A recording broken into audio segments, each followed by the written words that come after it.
El mundo de los pueblos del Antiguo Testamento, que los estudiosos denominan Antiguo Cercano Oriente, estaba dominado por centenares de dioses. El antiguo imperio babilónico, por ejemplo, tenía más de 2000 dioses. Se creía que cada dios controlaba algún fenómeno de la naturaleza, algún oficio, objeto o las diversas especies de plantas y animales. No todos los dioses tenían el mismo rango, algunos tenían mayor jerarquía, otros eran más poderosos y algunos más engañosos. El dios de la podadera era menos poderoso que el dios Sol. En la famosa estela del rey babilonio Hammurabi, puede verse al dios Sol Shamash sentado en un trono y entregando la ley al rey. Las llamas que brotan de sus hombros indican que se trata del dios del sol. Los antiguos imaginaban a los dioses como si fueran humanos, solo que más poderosos, inmortales, más benévolos, pero también más engañosos, despiadados y malignos. Eran otra clase de seres. La gente creía en el impresionante poder de los dioses y les temían por impredecibles y temperamentales. Podían causarle daño a la gente en cualquier momento. Los dioses podían representarse por medio de diferentes símbolos y formas. Por ejemplo, el dios Sol Shamash podía representarse mediante el disco solar y no en forma humana.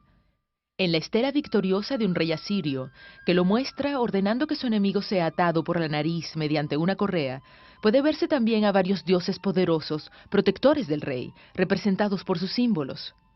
El dios del sol por el disco solar, el dios de la luna por la luna creciente, y el dios de la tempestad por un jinete sobre un toro. Los dioses podían ser representados en forma netamente humana, en forma animal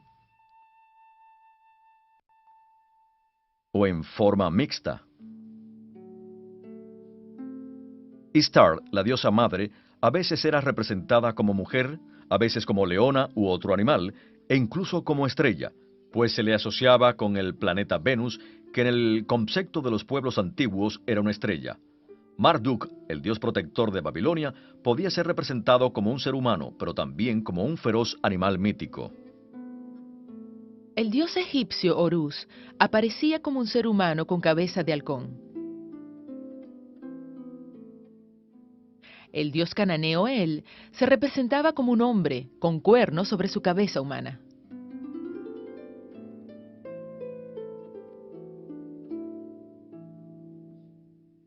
Los antiguos del cercano Oriente compartían la cosmología, una visión del mundo como el lugar donde vive la gente. Desarrollaron ideas y creencias acerca de la vida humana, se formaron representaciones del mundo que los rodeaba y compartían esto con los pueblos vecinos.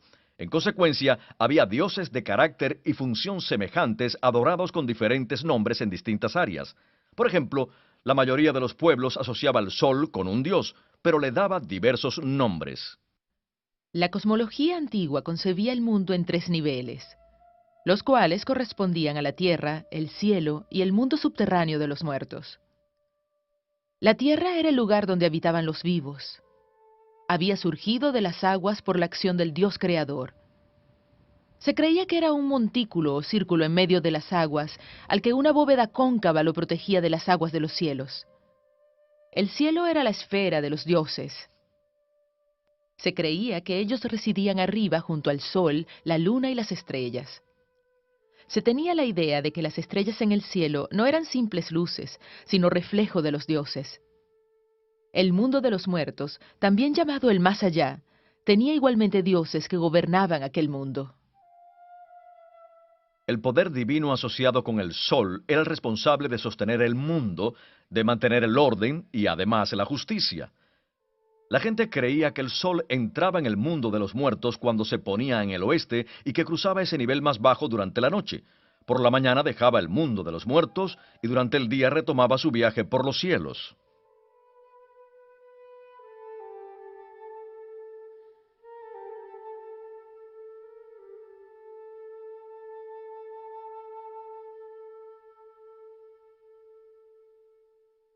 Los egipcios representaban al sol viajando en un barco.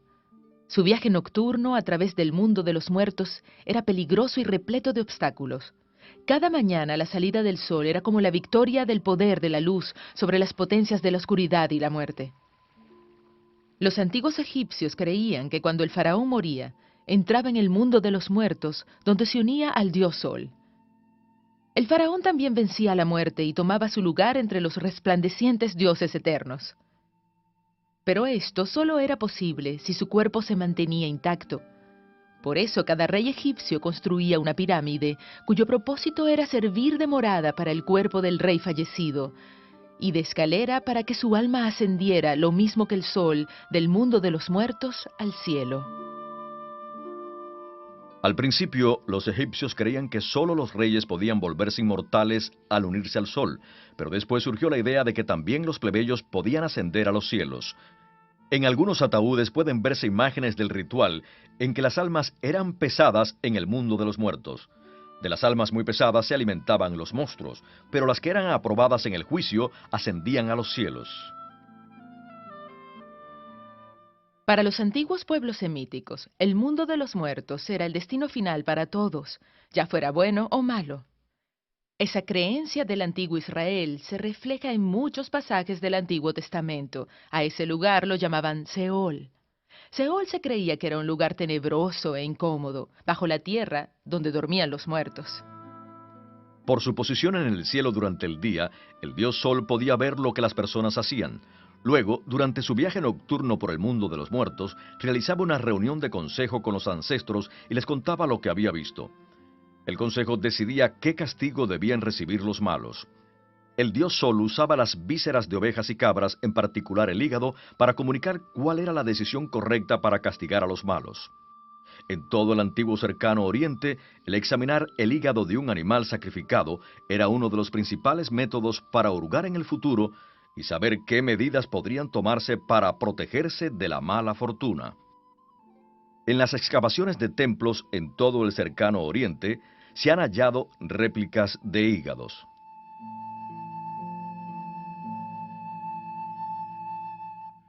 En muchas culturas se adoraba también a la luna. Al ver que ésta pasaba de la fase de luna nueva a luna llena, se hizo de ella un símbolo de vida, crecimiento y fertilidad. La gente creía que la diosa luna poseía el secreto de la renovación de la vida. También creían que cuando desaparecía 3 noches cada mes, permanecía en el mundo de los muertos. Cuando salía la luna nueva era un momento especial de celebración.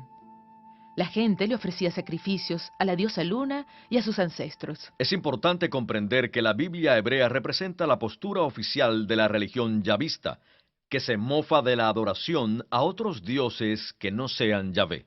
Sin embargo, el hecho mismo de que condena ciertas prácticas de la gente común nos permite saber qué era lo que hacían. Los autores bíblicos a menudo acusan a Israel de adorar a las huestes del cielo, que se refiere a los muchos dioses que se creía moraban en los cielos.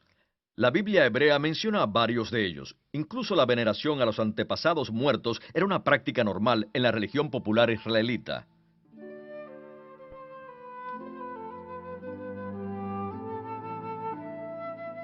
En el libro de los jueces leemos que el ángel del Señor le ordenó a Gedeón derribar el altar de Baal que estaba en el patio de su padre y cortar la imagen de Acera que estaba a su lado. Esta imagen era un poste de madera y más probablemente un tronco de árbol. Se creía que aumentaba la fertilidad y además se usaba en las curaciones. Con frecuencia se menciona en la Biblia. Se erigían cerca de un altar y a veces al lado de altares al Dios de Israel. El rey Josías llegó a retirar del templo en Jerusalén una imagen de Acera. Esta misma palabra se refiere también a la diosa Acera, que era la reina del dios cananeo El. En el corazón mismo de Judá, en un lugar llamado Kirbet el-Com, fue hallada una inscripción del siglo VIII a.C., en la que puede leerse el nombre de Acera. La inscripción dice: «Bendiga Yahvé a Uriahú, pues lo salvó de sus enemigos con su acera». Algunos estudiosos creen que al menos algunas personas creían que Acera era la consorte de Yahvé. ¿Pero existe alguna evidencia que apoye este vínculo entre los dos? No creo que haya evidencia de eso. Un lugar como este nos dice que durante el período monárquico los israelitas adoraban a diversos dioses, entre ellos Baal y Acera. Pero esto ya lo sabíamos por la Biblia misma. Por eso a menudo los profetas condenaban al pueblo de Israel. Cierto, pero esta posibilidad se refuerza con un hallazgo semejante al norte del Sinaí, en un lugar llamado Kuntiyet Ahrut. Ah, ese lugar era un caravansaray. Exacto. Era un lugar de descanso para los viajeros en el cruce de los caminos que llevan a Gaza y al puerto de Eilat. Tal vez hubo allí un centro religioso donde los viajeros oraban y hacían ofrendas a sus dioses. ¿Es cierto que los arqueólogos hallaron allí otras inscripciones? Sí, hallaron inscripciones con los nombres de Baal y él, también una imagen con figura femenina que podría representar a la diosa Acera. Pero no todos están de acuerdo en que el nombre de Acera en estas inscripciones se refiere a la diosa misma. No, tal vez solo sea una alusión a su símbolo. Lo que sí está claro es que la adoración de Acera jugó un papel importante en el antiguo Israel.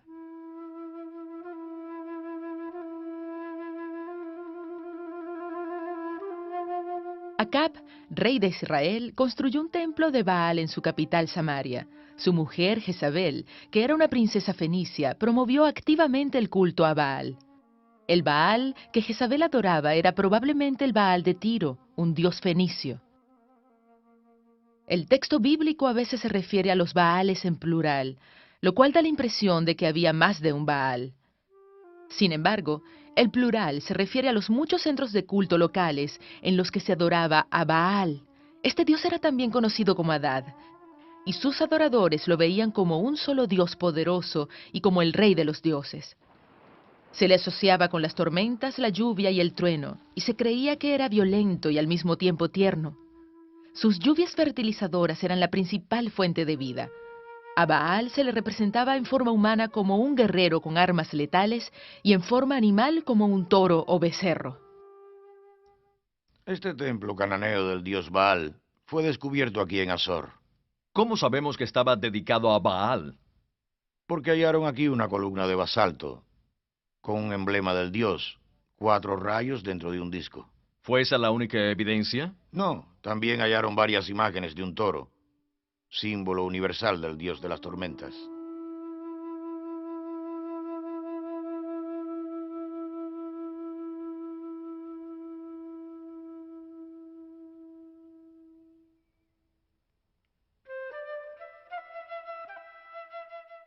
En las historias sagradas de la antigüedad, a Baal también se le representaba como el dios creador, en especial como el poderoso que asestó un golpe al gran monstruo marino y estableció los límites del mar. Los estudiosos describen a Baal como el joven dios de las tormentas, que emergió en el segundo milenio antes de Cristo y reemplazó como dios principal a él, padre de los dioses. Los dioses de las tormentas morían cuando se acercaba el invierno y revivían en la primavera. El ciclo de sus heroicas batallas contra el dios Mot, que simbolizaba a la muerte o al invierno, y sus sucesivas victorias garantizaban la fertilidad. En Canaán, Baal era adorado por diversos grupos étnicos. Yahvé, el dios protector y guerrero de Israel, era un dios diferente. En el relato del Éxodo se le ve como un dios del desierto, sin relación con la lluvia o las tormentas.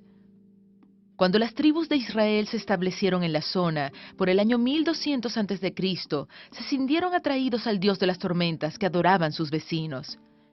En la mente de los israelitas, Baal empezó a competir con Yahvé por el título de Dios Supremo. Los escritores bíblicos respondieron a esto. A veces atribuían a Yahvé los mismos poderes que sus vecinos atribuían a Baal. A veces hablaban de Yahvé en términos más espirituales y menos físicos o antropomórficos. Al rey Josías se le presenta en la Biblia hebrea como el campeón de la reforma religiosa. Introdujo 3 cambios importantes en la práctica religiosa del pueblo de Judá.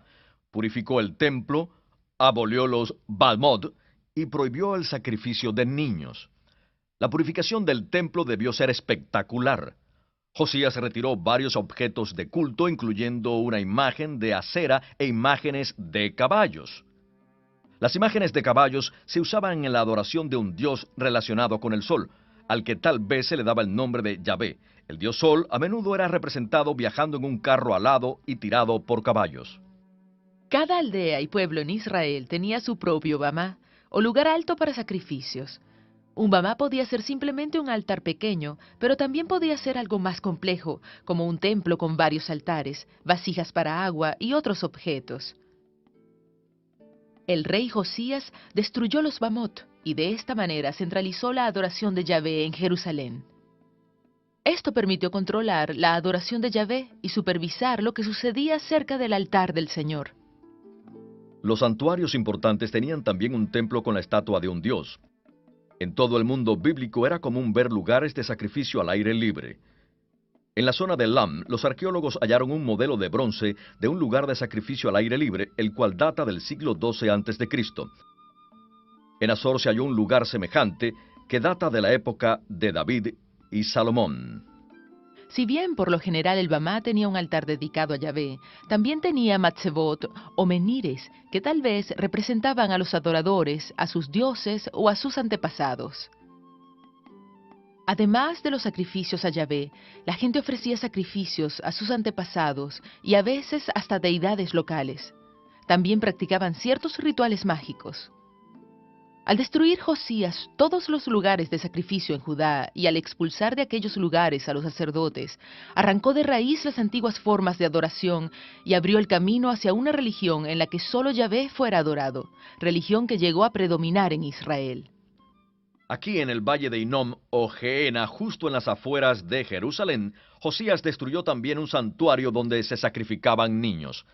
Esta clase de sacrificio se practicaba en momentos críticos como cuando una ciudad era sitiada o había una grave sequía.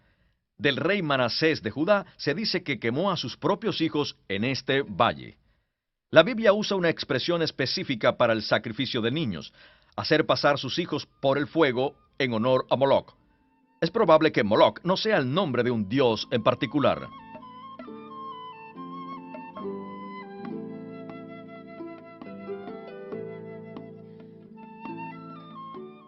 Josías también destruyó el templo de Astarot, que construyó Salomón. Astarot, conocida en Babilonia como Istar, recibía el título de Reina del Cielo. Era la madre de los dioses, una diosa del amor, de la buena fortuna en batalla y de la fertilidad. Astarot era una diosa popular, y en muchos lugares se le rendía culto bajo distintos nombres. En Israel también muchas personas tenían estatuillas de Astarot en sus hogares. Las mujeres las usaban en rituales de magia, tal vez para incrementar la fertilidad y facilitar el parto. El profeta Jeremías condena a las mujeres de Jerusalén porque preparaban tortas en honor a la Reina del Cielo. En las recientes excavaciones en Jerusalén, en lugares que datan de la época del primer templo, se han encontrado muchas estatuillas de Astarot en casas de la gente común. Los altares de Astarot solían ser pequeñas capillas en forma de templo o casa. Si bien los dioses tenían su reino en el cielo inaccesible a los humanos, los reyes les construían casas en la tierra. Estas tenían el propósito de servir como residencias cómodas. De hecho, en la antigüedad, los reyes hacían todo lo posible para tener a sus dioses cerca a fin de establecer una buena relación con ellos. Los templos tenían que ser lugares lujosos y cómodos, donde los dioses se sintieran bien y en consecuencia fueran benévolos. Los templos eran depósitos de riquezas. Los reyes llevaban allí oro, plata y piedras preciosas con el fin de crear casas bellas para sus dioses. Tal vez lo más importante era que esto promovía el desarrollo, ya que forzaba a los gobernantes a participar tanto en el comercio como en la guerra. En los templos, los dioses tenían sirvientes especiales que los cuidaban, vestían, alimentaban, bañaban, los entretenían con música y danzas, y los adoraban y honraban con oraciones y rituales. Además de la estatua principal del dios que residía en el templo, también había imágenes de dioses visitantes y adoradores. En Mesopotamia, los templos tenían una extensión vertical llamada Sigurat, que era como una escalera al cielo. Pero el dios no se encontraba en la plataforma más elevada, como podría esperarse, sino en el nivel más bajo dentro del edificio.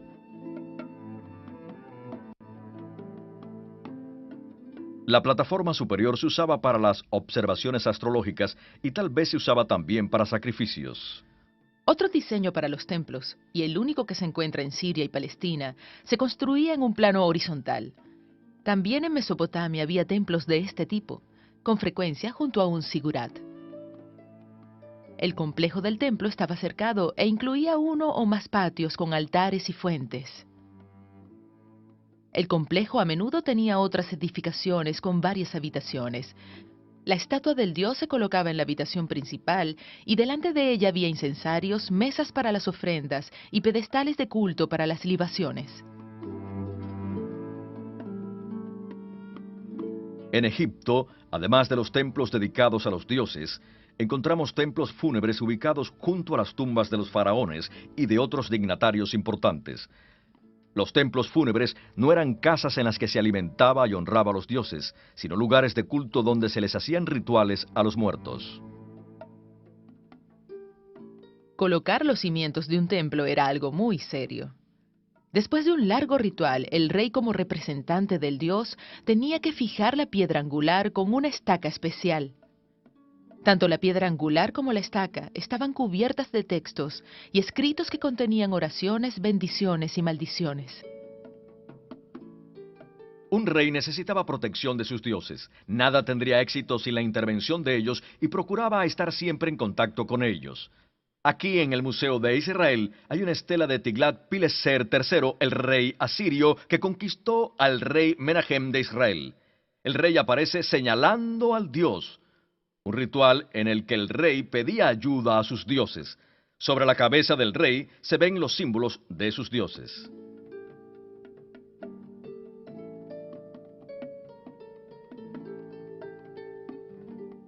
En los palacios de los reyes asirios, por ejemplo en el palacio en Nimrod, vemos muchas imágenes de seres alados. En las entradas hay enormes estatuas de seres alados que son mitad toro, mitad león. Estos seres montaban guardia. Los pueblos del antiguo Cercano Oriente no solo creían en la existencia de muchos dioses, sino que también creían que existía cierta clase de seres alados que no eran divinos ni humanos, sino una clase aparte. Podían ser amigables y también crueles. En los relieves del interior del palacio vemos muchas imágenes de una figura humana, alada y gigantesca, y con cuernos en la cabeza, que está de pie junto al árbol de la vida. Este ser recoge flores o frutas del árbol de la vida que permitirán que el rey tenga larga vida y promoverán la fertilidad en su imperio. Todas las puertas en los palacios de los reyes persas tenían imágenes de seres sobrenaturales, monstruos y animales feroces que protegían al rey cuando entraba o salía. Una de estas figuras era el grifo, con cabeza y alas de águila y cuerpo de león. En un relieve del palacio de Asurbanipal II, rey de Asiria, observamos una representación de cómo se transportaban los troncos de cedro del Líbano a Nínive. En el relieve vemos figuras aladas que ayudan en el transporte. En la Biblia también encontramos seres alados, los querubines y los serafines, que son guardias y siervos del Dios de Israel. El árbol de la vida en el huerto de Edén era custodiado por 2 querubines, lo mismo que el arca del pacto. En una visión el profeta Isaías vio al Señor sentado en su trono y atendido por unos serafines con 6 alas. Los seres del primer capítulo de Ezequiel tenían 4 alas. El trono es con frecuencia símbolo de poder en los textos bíblicos. Los tronos requieren de protección y apoyo, y no es raro ver leones al lado de ellos. El trono del rey Salomón estaba resguardado por 14 leones. El trono de los reyes de Persia era sostenido por gente de las diferentes naciones que gobernaba el rey. El salmista dice que el Señor mismo afirmará el trono de David para que no sea movido. En algunas sociedades, después de que moría el rey, se ofrecían sacrificios a él y a otros miembros de la familia real. El rey ascendía al reino de los dioses y se convertía en un ser poderoso y sobrenatural. La estela de una reina siria que data del siglo VIII a.C. y que está en el Museo de Pérgamo muestra a un criado que sirve a los muertos. Sobre la mesa puede verse pan, huevos y pescado. El siervo empuña un cuchillo y al parecer está listo para preparar los alimentos de los muertos. El disco solar alado simboliza la esfera de los dioses. Un poema en el capítulo 14 de Isaías predice el destino del rey de Babilonia. En vez de ser exaltado hasta el reino celeste de los dioses, el poderoso gobernante será llevado al fondo del Seol. El profeta condena lo que la gente creía acerca de sus gobernantes y declara que estos no son más que simples seres humanos.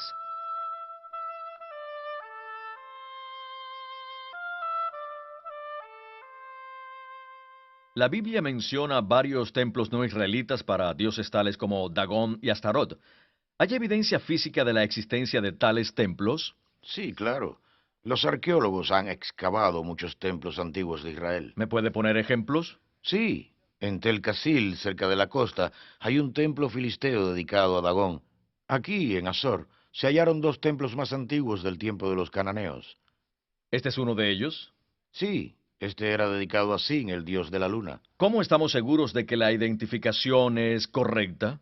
Pues al fondo de la habitación se hallaron varios mastzebot. Ah, los menires sagrados. Correcto.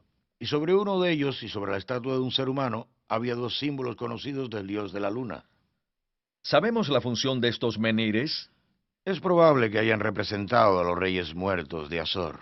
¿Y esta figura humana? Puede ser el dios de la luna o el sacerdote que le servía. En la ciudadela de Arad, en Israel, los arqueólogos descubrieron el complejo de un templo que tenía un altar de sacrificios y al lado una entrada al lugar santísimo. En cada flanco de la entrada al lugar santísimo hay un altar de incienso. Y en la parte interior hay dos matzebot o dos menires.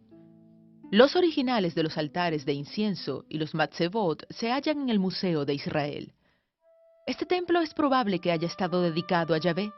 De ser así, el matzebat más grande tal vez simbolizaba a Yahvé, y tal vez el más pequeño representaba a algún dios o diosa menor.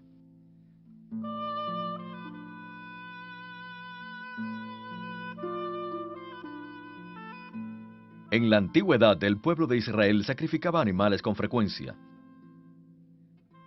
El sacrificio más común era una cena sacrificial llamada en hebreo Sebad. A veces se realizaba cada mes como un rito familiar. En el antiguo Israel, este ritual era realizado por el jefe de familia. Por ejemplo, Elcana, el padre de Samuel, realizaba un Sebaj anual en el santuario de Silo. Este mismo tipo de sacrificio se ofrecía también durante el festival de Luna Nueva en el Bamá de la aldea. También se hacían en ocasiones especiales. Por ejemplo, podía ofrecerse un Sebá de acción de gracias para celebrar la salud después de una enfermedad o después del nacimiento de un niño. A diferencia del Olá, sacrificio en que el animal era totalmente consumido por el fuego sobre el altar, el Sebá era una cena ritual. Partes del animal, sobre todo las grasas, se dedicaban al Señor y se quemaban en un altar. Si el sacrificio se realizaba en el santuario, ciertas partes del animal debían darse a los sacerdotes. El libro de Levítico da una explicación detallada y complicada de cómo debía realizarse este sacrificio. Esta sección de Levítico es un documento sacerdotal. Probablemente refleja la práctica de la cena sacrificial en el antiguo Israel y servía de reglamento para los sacrificios Sebag que se realizaban en el templo de Jerusalén. Primero, el texto de Levítico establece que el animal que iba a ser sacrificado no debía tener defectos. El que ofrecía el sacrificio debía matarlo a la entrada del santuario. Primero tenía que colocar su mano sobre la cabeza del animal y luego matarlo. El texto nunca explica el significado de este ritual. Algunos estudiosos sugieren que era la manera en que el oferente se identificaba con el animal que iba a ser sacrificado. La sangre del animal se recogía en una vasija y los sacerdotes, no el oferente, la rociaban sobre el altar.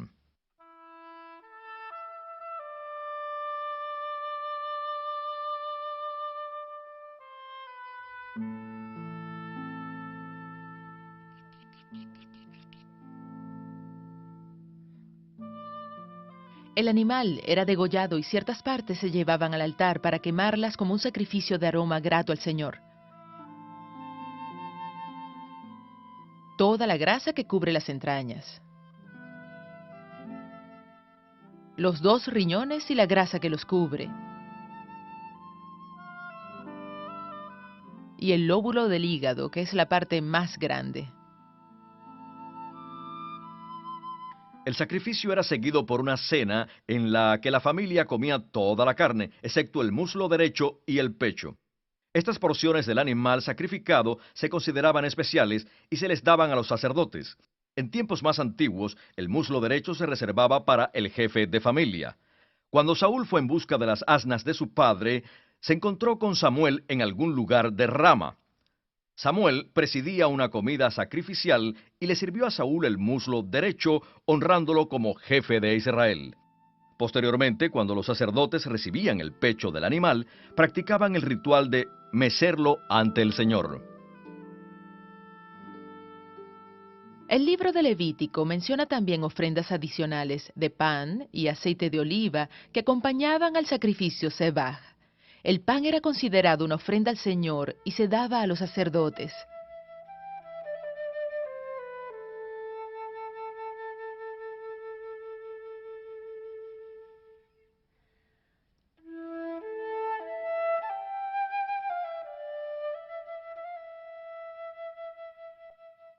En el libro de Éxodo encontramos las instrucciones para construir un santuario portátil y una descripción detallada de cómo construirlo. En hebreo se le llama Mishkan, palabra que se refiere a la morada de Dios. Se dice que los israelitas llevaban este tabernáculo mientras anduvieron por el desierto de Sinaí. Según Josué 18:1, cuando entraron a la tierra de Canaán, erigieron el tabernáculo en un lugar llamado Silo. Los arqueólogos han hallado evidencias de que hubo un santuario en Silo, pero esto no prueba que se trate del tabernáculo. Los estudiosos han debatido si la descripción de este en Éxodo debe considerarse histórica. Sea cual sea el resultado de los debates, el traductor enfrenta muchos retos para visualizar y traducir estos textos. Muchos han intentado construir modelos del tabernáculo. 2 modelos construidos a tamaño real hay en Israel hoy en día. Aunque no siempre se han usado los mismos materiales que establece el texto y es imposible precisar los muchos detalles, los filmamos en este video para que se tenga una idea de sus proporciones. El tabernáculo consistía en 2 estructuras principales. En la parte exterior había un cerco hecho de varas y cortinas, las cuales delimitaban el patio.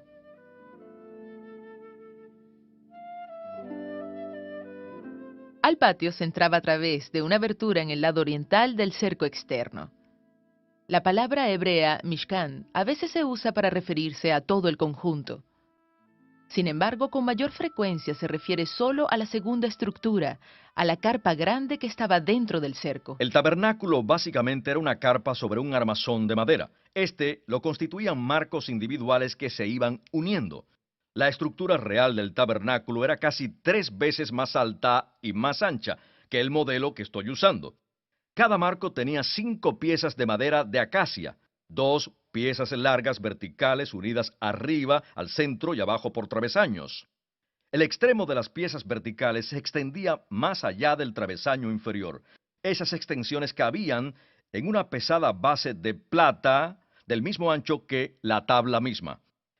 Esta pared se hacía más estable al insertar varas en argollas en la parte de atrás. Había 3 paredes de estas.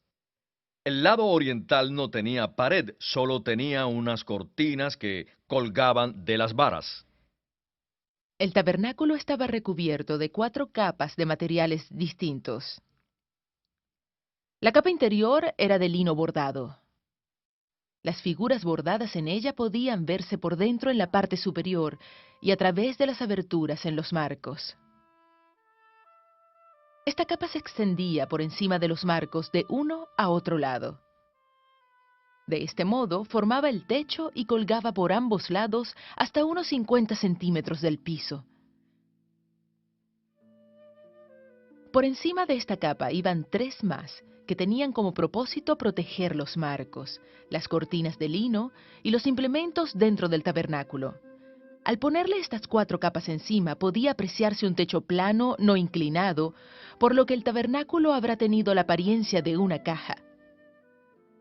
Varios de los artículos dentro del tabernáculo eran de madera de acacia. Este es el único árbol en la región del Sinaí que alcanza un tamaño considerable. El interior del santuario del tabernáculo se denominaba el lugar santo. Tenía 2 ambientes, uno externo y otro interno. El término lugar santo puede referirse a cualquiera de los 2, aunque normalmente se refiere al ambiente más grande fuera del velo, mientras que el más pequeño en el extremo oeste normalmente se denomina lugar santísimo. El lugar santísimo era una habitación en forma de cubo que medía unos 5 metros por lado. El Arca del Pacto era una caja rectangular de 125 centímetros de largo, 75 centímetros de ancho y 75 centímetros de alto. Era de madera de acacia y estaba recubierta de oro y decorada con una moldura de oro alrededor. Al parecer, tenía una pata en cada esquina. En cada pata había una argolla. Por estas argollas se insertaban 2 varas para cargar el arca. También las varas eran de madera de acacia recubiertas de oro. Al insertar las varas a través de las argollas, se podía levantar el arca y cargarla sin tener que tocarla. Varias piezas del mobiliario del tabernáculo se cargaban de esta manera. El propiciatorio era la tapa que cubría el arca del pacto. Era rectangular, estaba hecho de oro puro y medía lo mismo que el arca del pacto. Encima del propiciatorio había 2 figuras doradas con alas que se llamaban querubines. En los días del Antiguo Testamento, los altares para ofrecer los sacrificios se construían al aire libre. Se hacían de grandes piedras apiladas de tal manera que formaran una plataforma. Las piedras que se usaban para los altares en el antiguo Israel no debían haber sido cortadas ni trabajadas con herramientas. Sobre las 4 esquinas superiores de un altar había unas protuberancias en forma de cuernos de toro. Tal vez simbolizaban a los animales sacrificados o habrán servido para colgar allí los utensilios de cocina. El altar del tabernáculo era de madera de acacia, y por fuera y tal vez también por dentro estaba recubierto de bronce.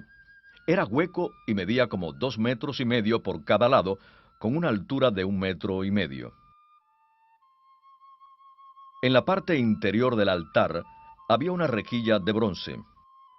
Probablemente habrá servido para sostener las brasas ardientes y para permitir que las cenizas y la grasa cayeran al suelo.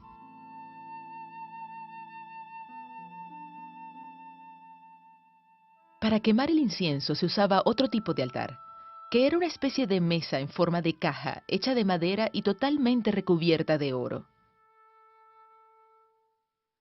El incienso se quemaba en una pequeña vasija de metal, la cual tenía un asa para que el sacerdote pudiera agarrarla y llevarla al altar. Por lo general, se tomaban brasas del altar y se colocaban en la vasija y encima de ellas se echaba una pequeña cantidad de incienso que al quemarse despedía un grato aroma.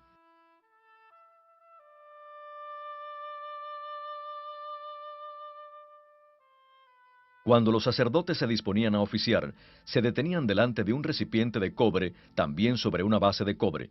Tal vez este estaba descubierto en la parte superior para poder llenarlo de agua, pero se desconoce su estructura exacta. Los sacerdotes lo usaban para lavarse las manos y los pies. El lugar santo se iluminaba con la menorá, que era un candelabro de 7 lámparas. La menorá estaba hecha de una sola pieza de oro con un tronco central que descansaba sobre una base. De sus costados salían 6 brazos que junto con el tronco central formaban 7 brazos en total. En la parte superior de cada brazo había una lámpara de aceite. En el lugar santo había también una mesa de madera recubierta de oro, en donde se colocaban los panes y los diversos utensilios de oro que usaban los sacerdotes. Otros instrumentos de bronce eran usados por los sacerdotes en el curso del sacrificio. Estos servían principalmente para recoger la sangre de la víctima, para moverla mientras se quemaba, o para remover las brasas ardientes y limpiar el altar. Ofrecimientos de vino o libaciones se le ofrecían a Dios en el tabernáculo en el templo, que se pasaban de una jarra de oro a un tazón también de oro. La vestimenta del sumo sacerdote consistía en 8 prendas. Primero, como ropa interior, se ponía unos calzoncillos de lino. Sobre estos llevaba una túnica larga que casi le llegaba a los tobillos. Luego se ataba a la cintura una banda larga que estaba bordada con 4 tipos de hilo. Sobre estas prendas se ponía un largo manto azul que le llegaba hasta los tobillos. En el borde del manto se cosían en forma alternada campanillas de oro y granadas hechas de hilo. Luego se ponía el efod, que era una especie de mandil con su propio cinturón y tirantes. Entre los tirantes y la parte superior del efod había un pectoral con piedras preciosas. Esto era una tela bordada doblada de modo que formaba una especie de bolsillo. Engastadas en las monturas de oro había 12 piedras preciosas con los nombres grabados de las 12 tribus de Israel. Dentro del pectoral se guardaban 2 elementos sagrados, el Urim y el Tumim. Sobre la cabeza el sacerdote llevaba un turbante, que era una larga pieza de tela enredada varias veces alrededor de la cabeza. En la frente el sacerdote llevaba atada una placa de oro que tenía grabadas las palabras, consagrado al Señor.